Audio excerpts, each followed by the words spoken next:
Hey everyone, welcome back to Corporate Decoder.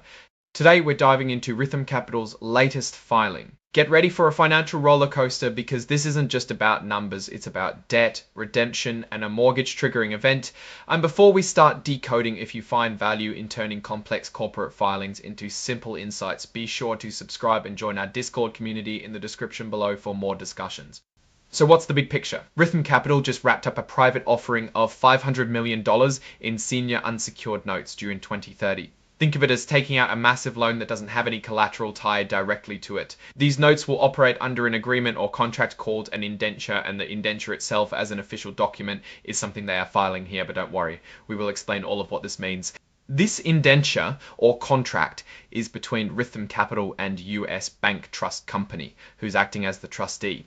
This details all the fine print for these new 2030 senior notes. Now, here's the important part of what a senior note means. These 2030 senior notes are senior unsecured obligations. Senior means that if Rithm Capital goes belly up, these notes get paid before a lot of other debts.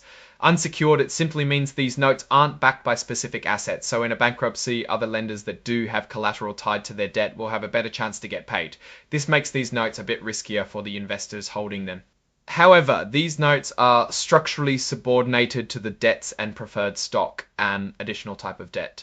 What this means is that if Rithm Capital has subsidiaries, then the subsidiaries operate independently. So while Rithm's notes are senior within its own debt structure, they're lower down the ladder when you consider the whole company picture and its subsidiaries. Let's talk interest. These 2030 senior notes are accruing interest at 8% per year, adding up the cost of this major move made by Rithm. The interest payments happen twice a year on January 15 and July 15. But there's a catch regarding these notes. The indenture has some rules. Rithm needs to keep its total unencumbered assets above 120% of its outstanding unsecured debt.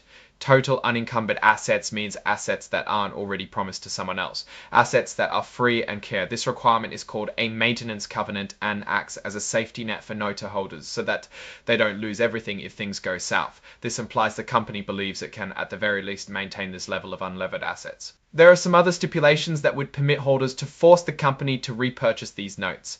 If there's a change of control, that means a new owner takes over or a mortgage business triggering event occurs, which they don't go into incredible detail, so we can assume this means mortgage rates drop significantly. Note holders can make Rithm Capital buy back the notes at 101% of their value, plus any unpaid interest. Either value plus any unpaid interest.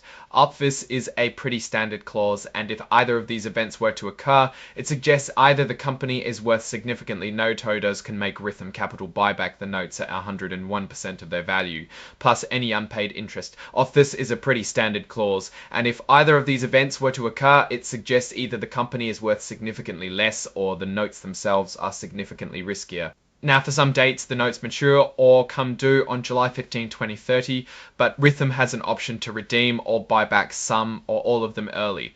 Before July 15, 2027, they can do this at 100% of the principal amount, plus interest plus a make-whole premium. This make-whole premium is an extra payment to compensate the notables themselves as a make-whole premium. This make-whole premium is an extra payment to compensate the note remute. This make-whole premium is an extra payment to compensate the note-whole premium. This make-whole premium is an extra payment to compensate the note-whole fee. After July 15, 2027, the redemption price changes depending on the date. It starts at 104% of the principal, then drops to 102%, and finally to 100% beginning July 15, 2029. Plus interest, of course. Here's another interesting twist. Before July 15, 2027, Rithm can redeem up to 40% of the notes using the money they get from selling new stock. If they do this, they will pay 100% interest.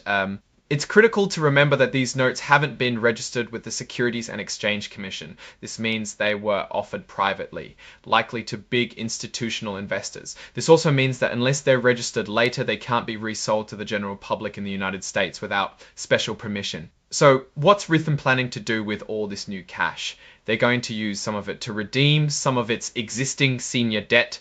They will use any remaining funds for general corporate purposes, which could mean paying off other debts. In other words, they are kicking the debt can down the road. Speaking of paying debts, Rithm issued a notice that they're redeeming their 6.25% senior unsecured notes due in 2025. This redemption will happen on July 2, 2025, and they'll be paying 100% of the principal plus any unpaid interest. We can interpret this as Rithm replacing existing debt with this new debt we discussed earlier. Now, let's step back and look at the bigger picture. Rithm is strategically managing its debt. By issuing new notes, they're able to redeem older ones, possibly taking advantage of slight interest rate changes. The problem is they are still spending the money instead of reducing the risk of holding such high levels of debt. They are really kicking this debt can down the road, hoping the market conditions improve. This constant shuffle can be a sign of a company trying to optimize its financial position, but it also raises questions about long-term strategy. The requirement to maintain a certain level of unencumbered assets is a good thing for the note holders, but it also puts pressure on Rithm to manage its balance sheet carefully. One potential risk is the Emulgage business triggering event clause. If mortgage rates drop significantly, it could create a problem for Rithm. This clause suggests they might not be entirely confident in their mortgage-related business. So while Rithm states this new capital will be used for general corporate purposes, we can infer that the company believes it necessary to acquire a large sum of liquid assets, as they don't expect ideal conditions for their mortgage sector. However, if mortgage rates rise, then they will be hit even harder. Overall, Rithm move here is strategic, and that is where any good company should strive to be, but it has some clear risks. This filing should act as a good overview of what that risk might look like for the company. Alright, that's our breakdown of Rithm Capital's latest filing. What's your take on these numbers and what they signal for the company's future? Drop your thoughts in the comments. If this analysis was valuable, hitting that like button really helps, and subscribe for more straight to the point deep dives. Don't forget to check out the Discord in the description. Thanks for watching. See you next time.